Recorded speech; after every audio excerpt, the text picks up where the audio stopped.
Another edition here of Getting There with Goz, where we talk about the career journeys of athletes, coaches, media members, business owners, and more from upstate New York.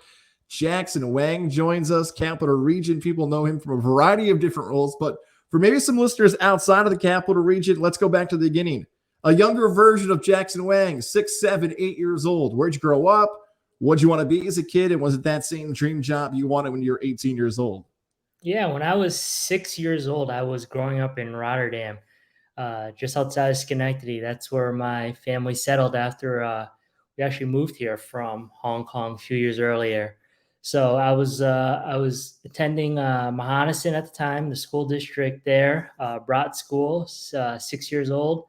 Really had no idea what I wanted to do at that time. All I was trying to do was really learn English because it was my second language, and it was quite interesting to learn a new language, learn a new culture, and just absorbing everything, just being a sponge and just trying to understand what America had to offer at the time when I was 6, 7 years old. In terms of career, no idea what I was going to do. All I was trying to do is trying to fit in here.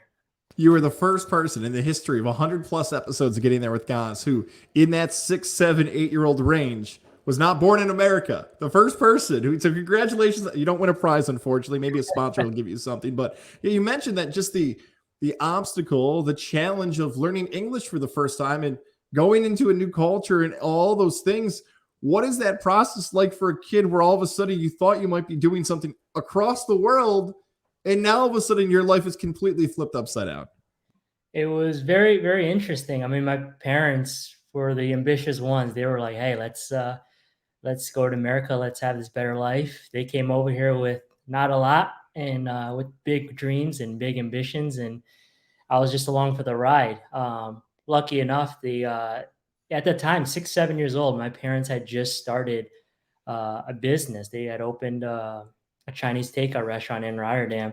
So a lot of my life revolved around that. It was going to school and then hanging out there and helping out wherever I can there, whether it was helping pack rice or pack some orders. They kept me busy. That's how I made my money. That's how I made my allowance back in it. There was no giveaways. Those are my chores. I know other people maybe took out the garbage or rake leaves or shovel driveways. My chores were packing orders, packing rice, and at the time. Doing But your you learn a thing. lot Yeah. of life lessons from there.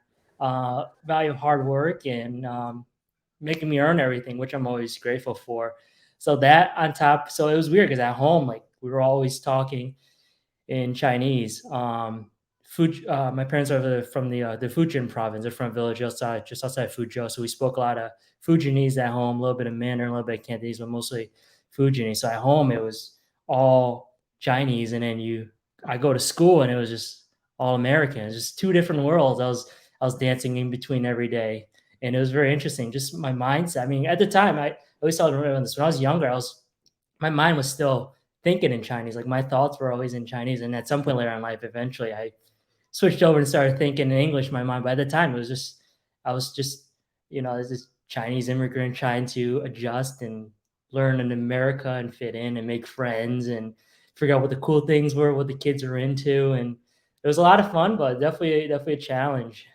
So your parents are running the business. You're getting used to the culture. Would you describe yourself as a good student? And was college ever the thought, or was it maybe going into the business world like your parents?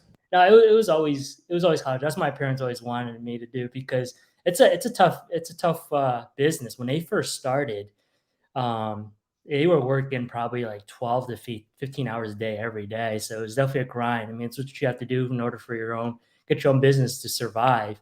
So it was definitely a lot of work, and their goal was always to work hard to give myself and later on my sister, a better life. And I was always extremely grateful for that. So that was always the goal. But for me at the time, it was just doing what they needed me to do, whatever I could help them. And uh, college was like, all right, whatever. It's years away. At the time, I was just a kid, just wanting to watch cartoons and eat some good food. It's That's right. Living the life, trying to do your thing, just growing up, everything else. So when you get deeper into high school, when you start thinking about potentially maybe college is in the picture, maybe it's not, what schools did you think about potentially going to? And why did you eventually decide, I believe the same alma mater as my wife, the College of St. Rose? Oh yeah, rosebuds. It was probably around middle school when I decided that I wanted to be in something involved with journalism, sports, whether it was writing or reporting. I always thought it was really cool. I enjoyed reading the newspaper. I remember getting really get into that when I was in middle school, and I thought what the sports anchors did on Sports Center was really cool. I thought the sports commentators were really cool. Just Al Michaels, Joe Buck, watching them growing up, I always thought that was really neat. So I was like, man, I'd love to get into something along that kind of field. So that's when I decided I'm gonna look for schools with pretty good communication programs. That's the major I was going to pursue.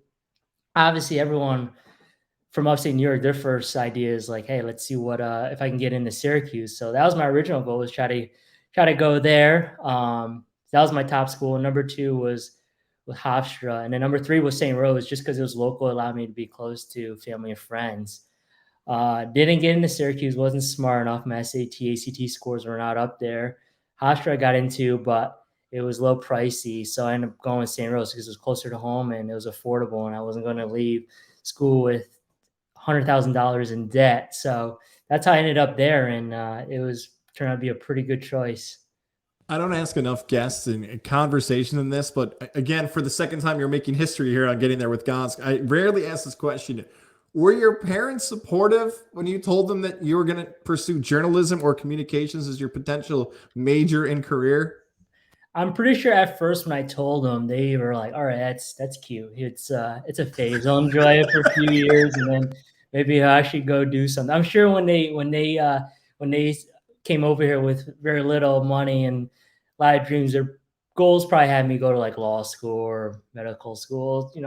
Typical immigrant dreams for their American dreams for their kids. But Right. instead, I decided to go be a journalist. So at first they're like, all right, whatever, we'll see. We'll see what he do. Because at the time I was probably 12 or 13 when I told him this is what I want to do. It's like he'll change. He's got high school 4 years. Things will influence him and he'll come up with a new goal, a new ambition later on. And come fall of senior year, I'm applying for schools. I told them, hey, I still want to do this. They're like, all right, let's see what you can do. So they've always believed in me. When I ever told them I want to do something, they're like, at first, like, okay, maybe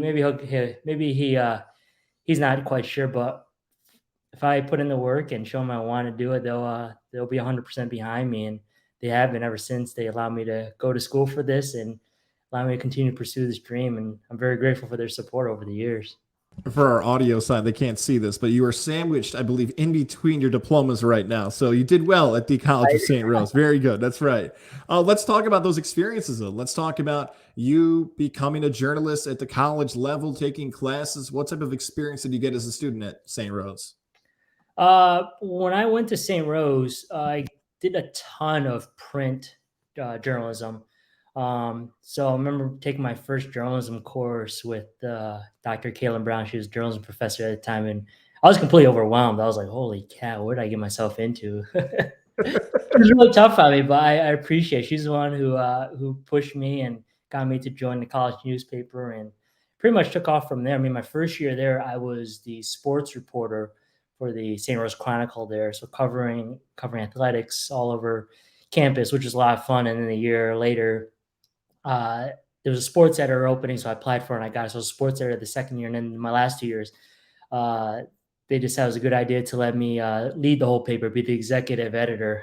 At first, I didn't want. I was like, "Holy cow, I can't lead this as a junior." And then they convinced me. I took it on, and it was quite the experience. I'm extremely grateful for it because it was a good opportunity for me to learn and be a leader at that point. Because you're leading a staff of a dozen editors and a dozen more writers, and it's a lot to take on. But you learn a lot. You face a lot of adversities, but it really makes you better. Long hours, very long hours for pretty much no pay, but it's just part of the grind to get there. I always believe if I put in that effort, it'll pay off later on. So it's a focus on print. And for the capital region people, they know you from television. Is there any TV experience at the college level for you? Yeah, there were some courses I took. Paul Conti was the production professor there. He focused on a lot of the production side, and he was a former news director at News Channel 13 before he came over and started teaching. So I took a lot of courses with him that introduced me into that field of journalism. Mary Alice Mogar as well. She was a professor for broadcast as well. So I learned a lot from those two in terms of writing, camera work, editing, producing, things like that. So I always got a taste of it, but my I was deep into journalism, the print side journalism. I mean, I took an internship my after my sophomore year, going to my junior year that summer at the TU, and it was awesome. It was an awesome. It was a lot of fun. I was working with the city desk, learned a ton from those professionals over there, and I mean they've been there for decades, so it was absolutely awesome just to soak all that in. And I did that for summer. It was a lot of fun. Had a lot of bylines. A couple of them ended up on A1 right on the front page. At that point, I'm like, this is it. This is what I'm going to do is uh, newspaper. I'm going to be a print journalist. And I was having a lot of fun doing it. So to me, this is the right path at the time. Just for the younger listeners, especially, can you just explain what city desk means? It's the group of reporters and editors are in charge of covering pretty much the local news, stuff that's happening in the city of Albany, stuff that's happening in Troy, Schenectady. I was a general assignment news reporter or news intern there, so I was covering pretty much anything that was happening. I didn't have a general specific beat, pretty much anything that was happening in the capital region at that time. So things are going well. You're enjoying the print world, the college experience as well. You're getting all the reps that you need. Like we learned from so many people, eventually they want to stay in college, but you do have to go. They tell you, congratulations, you've graduated. Take us through that journey for you landing your first professional job. Is it in print? Is it in television? Did you have to wait? How hard was it? Take us post St. Rose of Jackson Wang's life. Well, it gets underway a little bit before graduation. So I did an internship leading into my senior year. That I did an internship with what was then YNN, which is now Spectrum News. And that was my first real taste in the TV world. So that was awesome.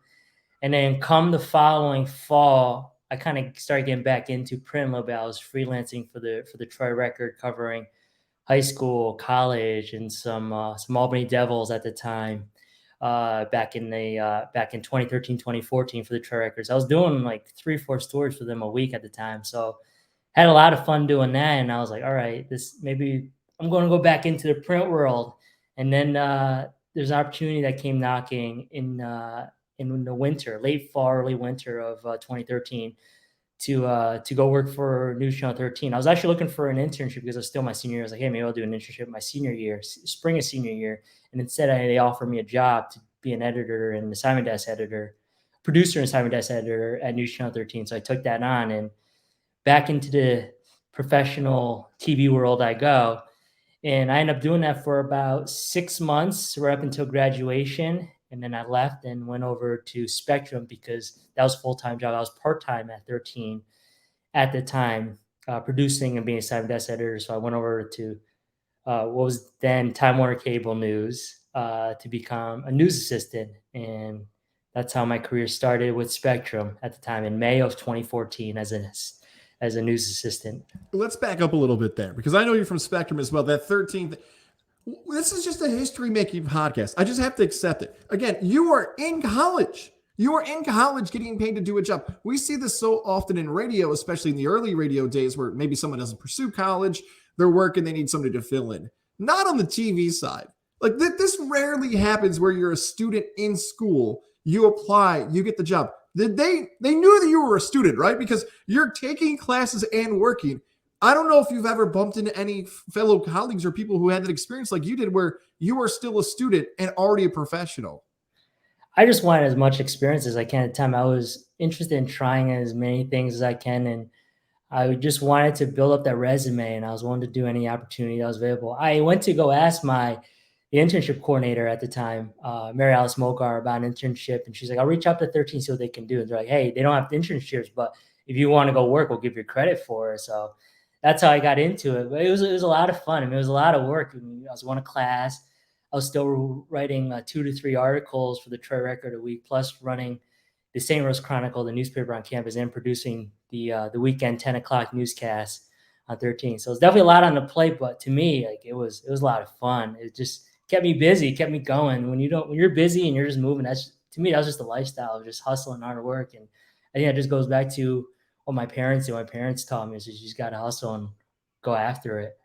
See, this is Jackson's, not his advice. This is my advice. Senior year, those last semesters, soften up that class load. All right, get some time. You know, some people like to take those strange classes senior year stuff. You didn't give that advice. I just did to help people out. Even though you work hard, we got that. That is for sure. All right, so Spectrum pops up. Now you go from 13 to Spectrum. Super early in your career. You're not chasing markets. We've heard TV people jump to market 150, 160. Not only are you in school and getting paid, you are in your hometown market and you're already on a second TV station this quick. So let's go through your career with Spectrum. You step in. What is your role like there? And how does it progress to later on in your career? I started off as a news assistant, which is basically, I describe it as a glorified internship. I mean, you're doing a little bit of everything for very little pay, but it's also an opportunity because it lets you try everything and you have an opportunity to really move up. It's not a job you're supposed to be in for very long. You're supposed to, produce a little bit, help reporters gather, shoot interviews, shoot video. They even let me cover sports, shoot highlights here and there. You're on assignment. So you do a little bit of everything, and whatever you end up really liking, like you pursue that and you tell the manager, whoever's in charge of that area, hey, I want to do this. And they'll work with you to get there. And to me, I wanted to be on air. I wanted to be a reporter. So I went over and told the managing editor at the time, who is now who later became the news director at the station. And I was like, hey, I want to do this. So he worked with me, and he gave me the opportunity to just turn these stories I was shooting. I mean, we call them VOSOTs. It's stuff that you shoot. You cut the video and you maybe pick a soundbite or two, and then the anchors will read that. But they were allowing me to turn it into full stories where I was able to record it I was able to track it. I was able to voice it over, things like that, and put it together and show them, hey, I could do this. So they're allowing me to do that just as practice. Nothing that went on there, but just that rep, just that practice. And that really allowed me to get the experience, really understand how the TV works, how putting together a story works as a reporter. And that eventually led me to getting promoted and getting a new job about 9 months later after I started with them. Incredible. And what is that new job? That new job, 9 months, less than a year into it. Yeah, I was a multimedia journalist. I moved down to the Hudson Valley. They had an opening at the time in their Hudson Valley station. And I was covering Sullivan County. That was my main beat, but I was also covering a lot of Orange County. Sullivan County is very small. I think population's like 70,000. So it was a lot of fun, very interesting moving out covering an area like that, because it's pretty much his first time for me leaving the capital region since I moved there, coming here from Hong Kong. So it's very interesting to go to an area I've never been before, learn new people, learn the beats, learn the contacts, learn the politicians, learn the officials, the ones who make things happen in the area. So it was definitely an experience. I remember just trying to like get lost and figure out like how to get back, just like understand the place, landmarks, restaurants, stores, things like that. And it was a lot of fun. Those 2 years working down there. Getting lost on purpose is a great idea. I'm going to steal that line when I get lost across upstate New York, that I'm doing this for the experience. I will text people that from now on. I'm stealing more of your. I believe you, though. You really did want to soak yourself into the community. 2 years down there. So you make the move, you head a little south, and then you come back, if I'm not mistaken. Yeah. There was, so it was I was down there for 2 years. That's how long my contract was. First contract was 2 years to report in Hudson Valley. And then come late 2016 in December, there was an opening in Albany. The assistant news director at the time, she reached out to me and said, hey, I see your contract is ending with us soon in Hudson Valley. We have an opening in Albany. Would you be interested in coming back home and reporting in your home market? I said, absolutely. I love an opportunity. So I applied, interviewed, and lucky enough, I got the opportunity to come back home and report news in my home market, which is absolutely a great opportunity and something I'm very grateful for, to be able to report on stuff that I saw growing up, knowing, and two people that I know, family, friends, things like that. So it's very cool. Just to clarify, for again for younger listeners who are learning about this, that new role is still the MMJ, the multimedia journalist. Is this a reporter role? Is this an on-air role? How does this role change, if at all, from the previous role? It's the same role on air, but you're still multimedia journalist. You're shooting a lot of your own things. You're shooting, writing, editing, putting together your own stories. That's where our title is. That's what's expected of us to do. But when I came back to Albany, I was the night side reporter. So I was working 2 to 11 Tuesday through Saturday initially. So a lot of times, I was lucky enough to have a photographer with me, or what we call in this business a photog, helping us shoot stories, work together, edit stories together, and put them together. So it was like 50-50. Half time I had a photog, the other half I was working alone. So I was thankful for that. It made my life easier, and it was good to bond and see how other people think and react to certain things. So it's always good to collaborate on stories and see how other people what ideas they come up with and try to work together. In that early part of your career, especially because you've mentioned early on you're a sports fan, you thought sports would be it. And spoiler alert, some people already know where this is going to go. But I think it's fair and really valuable to compare about TV news versus TV sports with someone who has a background in both. How, if at all, do you cover stories differently on the television news side than how you would cover a sports story? Is there any different methods that you've used through your career to tackle those types of topics? I've used a lot of my skills from covering TV news into sports. My favorite kinds of news stories are always human interest ones. Anytime I could tell a story on how someone accomplished something so awesome, like that was my favorite. Just getting to know people and understanding what makes them tick, what's their purpose, and why they're so passionate about this, this fundraiser or why they're running for office, why are they so passionate about these controversial issues, things like that. So I try to use that skill and that way of telling story into sports because athletes, coaches, they make up the sport. They're humans at the end of the day, and they all have stories. They all have tales to tell on how they got to where they are, how they became head coach, how they became the starting quarterback, how they became the starting keeper. And I think that's always fascinating on how people were able to overcome adversity to get to where they are, whether it be the superintendent of a school district, the mayor of a city, or the forward on the soccer team. So I think everyone has a story, and I'm just trying to find them and tell them. I gave the little spoiler there that you have transitioned into the sports world. This is always the awkward part of the interview, as I like to say, because this is your employer and this is your job now. So you can say as much or as little as you'd like about your new role. If you can, walk us through how the transition happens from you working more so in the news side to you transition into the sports side. Well, ever since I started working for Spectrum, they have always allowed me to dip a toe or two into sports. And Marissa Jackson, she was the news director. She always or sports director, excuse me. She always let me go out there and shoot highlights for on Friday nights and for football. And I did that when I was a news assistant. I continued doing that when I was in Hudson Valley for the sports team down there. So that always kept me involved in sports. And then even when I came back up here in Albany, they allowed me to be part of their Friday night show, shooting sports, putting together a little report for them for their show. So it was always cool and always a lot of fun. And I always said like, hey man, there's an opportunity. I'll probably pursue it one day. And that came earlier this year. Jesse McWilliam, who you had on the show Shout out to last Jesse, year. killing it in Yeah, Syracuse. Shout out to yeah. Jesse. That's our guy. Yes, yes. So he always allowed me to be a part of it too. Even when he was the sports reporter, I always asked him, he's like, "Hey, can I help you shoot some highlights here and there?" And he's always like, "Yeah, man, I love to help." And I'm always grateful for that and that opportunity. It kept my skill sharp, kept me involved in sports, and I loved it. It was a good break from news. So when he left and took that Syracuse job, they were like, "Hey, we need someone to tell some sports stories to fill up our sports couch. You'd be interested?" I said, "Absolutely. I'll tell some stories."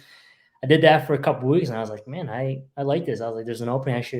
I'm going to apply for it. So I applied, went for it, talked to my managing editor, and she gave me the opportunity to apply, interview, and about a month later, they're like, "Hey, the job's yours." And I said, "Absolutely, let's do it. Let's go to work." And loved it ever since. You guys have been killing it, man. Keep up the great work. Shout out to Jesse. Like we Appreciate it. said, you've been killing it as well here in the capital region. And I love the story of transitioning from news to sports, more so focused here in Albany. And I don't want to mention other names, but we've seen a lot of people transfer from sports to news. It's exciting to watch it go the opposite way. See somebody with the news background go the sports direction and have so much success and all the great stuff you've been doing. So for those young broadcasters, whether they're students at St. Rose, wherever they might be, Rotterdam, Schenectady, Syracuse, what's the best advice you can offer a young broadcaster to get where you are in your career now? I would say work and take opportunities wherever you can. Any kind of work, any chance to practice your skills so you can really hone in on it, whether it was picking up a byline here and there or calling this game or that game, even if it's just on your own. Those reps are invaluable. I mean, it's hard to get. No one's gonna give you reps in college. You have to really go after and and earn it. And that's how you get better, and that's how you move up, because that's going to give you the resume you need, the resume reel to show them, hey, I can do this. Whether it's the clippings from articles, your packages from news stores, or even you call in a game. You got to show people that you can do this and you want it, and those experiences really help you. And you gotta ask for those opportunities. Be like, hey, what can I do? What can I do for you? I know a lot of times, a lot of these days, a lot of these opportunities are paid for. By the time when I did it, a lot of this stuff was not paid. I worked for free, and to me, it didn't matter. I saw it as me paying my dues, rite of passage of I got to do this in order to get to where I want to be, and I was okay with that as long as I worked on the end. I always believe it would work. I was work on the end as long as I work hard, keep my head up, and be humble about the whole thing. At TV Jackson Wang on Twitter. I left you a DM. I told you, I said, and I probably waited too long. I know you were going through this transition between news and sports, and I stayed away till you kind of settled in because you and I have been fortunate enough to actually have these conversations in front of students who are pursuing media and broadcasting as a career. I knew the advice you offered them then. I'm like, let's not make this private anymore. Let's not hog it for those young students. Let's share it with more people who are pursuing this. Thank you for being patient. Thank you for doing this and finding some crazy time, especially in the fall season when we tape this. Keep crushing it, man. So excited to continue to follow your career, and we'll be talking again soon. Sounds good. Thank you so much for having me. I appreciate the opportunity.